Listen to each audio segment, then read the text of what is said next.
It's been a quiet week in Lake Wobegon, Minnesota, my hometown, out on the edge of the prairie. Spring came in on Thursday. We've got a little snow on Tuesday. No problem.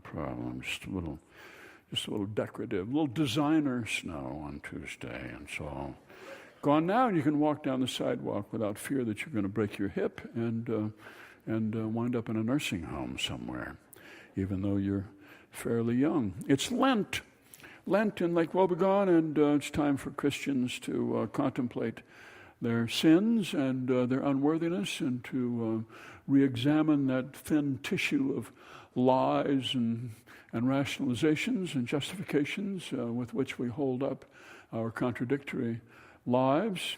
Kind of a difficult time of year, especially those of us who intend to resume our sins after Lent and to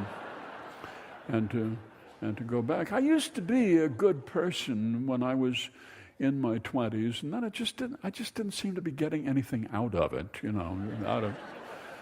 Where was the joy, I wondered? There wasn't any. I mean, there was a kind of a smug satisfaction that I got from righteousness, but it just wasn't working out for me. And so I tried a few things. I tried gluttony because I had really high metabolism back then. And of course lust, because I was that age, and pride, and some anger that wasn't as good. And sloth really has been my favorite. It's been a wonderful, wonderful decades of pure sloth. I go into my workroom. I call it my workroom, though I don't do any work in there.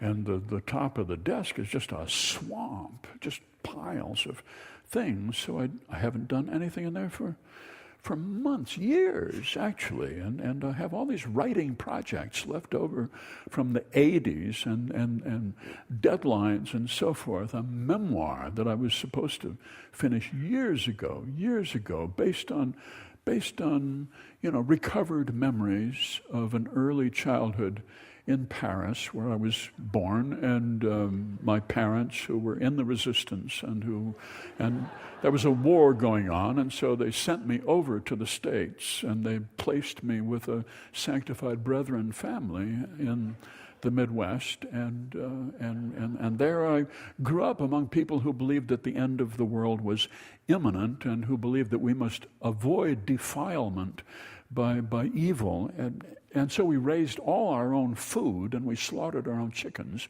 and we couldn't buy even bakery products from bakers, because what if they were bad people? This would defile us. And so we just lived this hand-to-mouth existence there. I knew these were not the people I came from. I didn't belong there, but my memories of Paris faded, and so hypnosis has brought some of them back, and also smoking these Gawa cigarettes brings the smell. Memory is tied to smell. Proust said that. Anyway, I'm there. Should be working on this memoir, which is underneath there somewhere, but there's stacks of magazines on my desk and piles of magazines, because to somebody who was brought up by frugal people, magazines cannot be thrown away. There are stories here that I have not read. There are color photographs here. How can you throw this away? And so I keep them all, old issues of Life magazine, and here's a picture of the 1956 Brooklyn Dodgers. I still know the people on this team: Carl Furillo and Duke Snyder and Roy Campanella and Jackie Robinson playing first base and then third base, and Sal Magley, and this young guy who grew up in Brooklyn, Sandy Koufax, and all these players. I still know this lineup. I'm not done reading about these people. I remember the 1965 World Series here in Minnesota, where we took on the Los Angeles Dodgers, and Sandy Koufax was pitching, and he skipped the first game because it was Yom Kippur, and so Don Drysdale pitched that one, and Sandy Koufax pitched the second game, but we beat him. We were up 2-0 to the Los Angeles Dodgers. And I was watching the game on TV. The first color TV I ever saw was at the Gilbertsons' home. I was in love with their daughter, Mary. I'm not sure it was her or the TV or what it was, or the fact that the liquor flowed freely there in the Gilbertson house. We won those first 2 games of the 65 series, and I assumed we'd go all the way, and Minnesota would win. And then Sandy Koufax came back, and he shut us out, and they beat us in that 7th game of the World Series. Mr. Gilbertson was sitting on the couch, and he was 3 sheets to the wind. And when it was clear that we were going to lose, he broke into sobs. He sat there weeping. It was so impressive. She, Mary, the girl I loved, I thought, had gone into the next room, and she had turned on the radio and was listening to music, and she was doing her nails. And looking at her sitting in there all smug, I knew that I would never marry somebody who didn't care if Minnesota lost the World Series. You see, I remember all these things because my desk is full of junk and trash, and I don't get anything done. I'm just stirring the swamp here and looking at the past, living in the past. So I don't go to church during Lent. I'll go as soon as it's all over and we're back to normal. Karl Krebsbach does not go to church during Lent either because he's been thinking about robbing a bank. He's the town handyman, and he does everything. He does plumbing, he does electricity, carpentry, contracting, everything. They call him in for home handyman projects that have gone wrong. You know, the man of the house, he wants to put in the ceramic tile, and it all goes to pieces, and it all trails off in strange lines, and the fan and the vent makes a grinding noise, and the wall is loose. It's not fitted properly, and the guy who did all of this goes off to the sidetrack tap, and he gets drunk, or he writes an angry letter tearing into the president about something, editor of the paper, and he goes off in the woods and he blows up beer bottles or whatever he does, and they call in Karl, and he makes everything right. But he's working for people whose sense of cash values is from back in the 70s. So they don't want to pay more than $100, $150 for something that you'd get paid $700 for if you were doing it for people you did not go to high school with. He just can't get paid what he needs to get paid. They came to him about this crack in the statue of the unknown Norwegian, which is there on Main Street in Lake Wobegon. It was done by a sculptor, an itinerant sculptor named Joe Connell, who came and did this figure of a youth who was pointing heroically off to the west. And the great tornado of 1982 blew some grass seed into the left ear of the statue of the unknown Norwegian, and every spring it has sprouted. Even though they put herbicide on this, they can't kill it off. And somehow this germination has opened a crack, an enormous crack in the side of the Norwegian's head. And they wanted Karl to fix it. Well, now he said, I don't do statues. He knew that if he did it, they would offer him no more than $200, and that what they will now do is to call in a consultant, and the consultant will call in a stonemason, and they will put in some kind of cement in there, and they will charge $8,000, and the town will pay that happily. They wouldn't pay it to Karl, but they'll pay it to strangers. He could come in and fix it with epoxy, but they wouldn't pay him for it, so he's not going to do it. It's an odd predicament to be in. So he's been casing banks in small towns, driving around wearing a ski mask to see if this attracts any attention whatsoever. He was walking down the street wearing his ski mask in Lake Wobegon, just to get used to the feeling of wool on his face, when the phone rang in that telephone booth, which is near the sidetrack tap. The phone rang. This telephone booth does not work. There is no dial tone. But ever so often, like once every 3 or 4 years, the phone rings.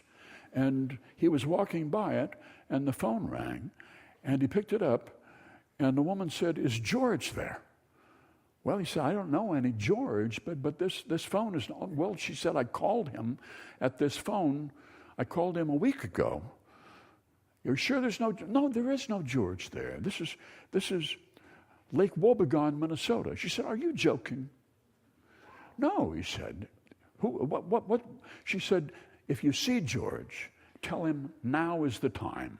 Now is the time to do it. He needs to do it now. Well, it was a mysterious message to get.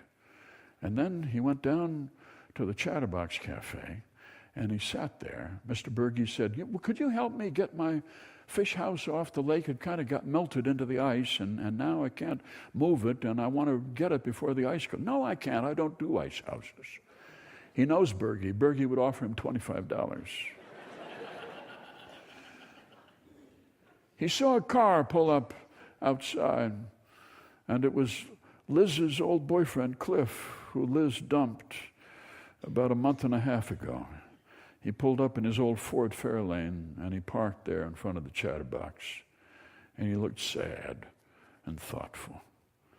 And Carl went out and talked to him, asked him how everything is. Oh, about the same. How you doing? Oh, not so great. But spring is here. Yeah, spring is here. Yeah, I'm thinking about moving south. They talked for a while. Then Cliff drove away. A little sadness there. He came back in, had the pancakes and the syrup, fresh syrup out of the trees. Darlene was talking about George, her cat. George, who got in a fight with a bat. A bat was flying around Darlene's bedroom, and she woke up in 3 o'clock in the morning, and this bat was swooping around, and the cat was going crazy, and the cat was up on the headboard, and the cat leaped towards the bat, who was just cruising in, and there was this violent battle, and the bat was killed, and Darlene put on gloves, and she got up, and she took the carcass, and she threw it out in the garbage, and the next day she took George into the vet, and the vet said, well, where's the bat? We've got to examine the bat, see if he has rabies. Well, I threw him away. Well, then you better put George down, because he could be carrying rabies, and you wouldn't know about this for months, maybe even years. This all happened back in November, and now it's March, and she's been watching her cat very closely because she could not bring herself to put down her pal, who's been so true to her as she's dated this whole series of losers. George, sweet George. Every night when she goes to sleep, she thinks about rabies. She's read everything there is on the internet about rabies. She's an expert on rabies. She knows all the traits, all the signs. George has seemed just a little logy these days. He seems to be salivating more than usual. She's not sure. Every night she looks at George and she says a little prayer, and then she goes to sleep. This is faith. This is true faith. Her cat may be dangerously sick, but she keeps him out of loyalty. I used to be a good person like that. Not anymore. Why should I lie to you? No. Carl sat listening to this story about George, thinking about the phone call in the phone booth that doesn't work anymore, thinking about the crack in the statue of the unknown Norwegian. And before I knew it, it was 9:30. 9:30. He hadn't accomplished a single thing. I know what that's like. Story of my life. Welcome to the club. And what have you been doing for the last 15 minutes? That's the news from Lake Wobegon, where all the women are strong, all the men are good looking, all the children are above average.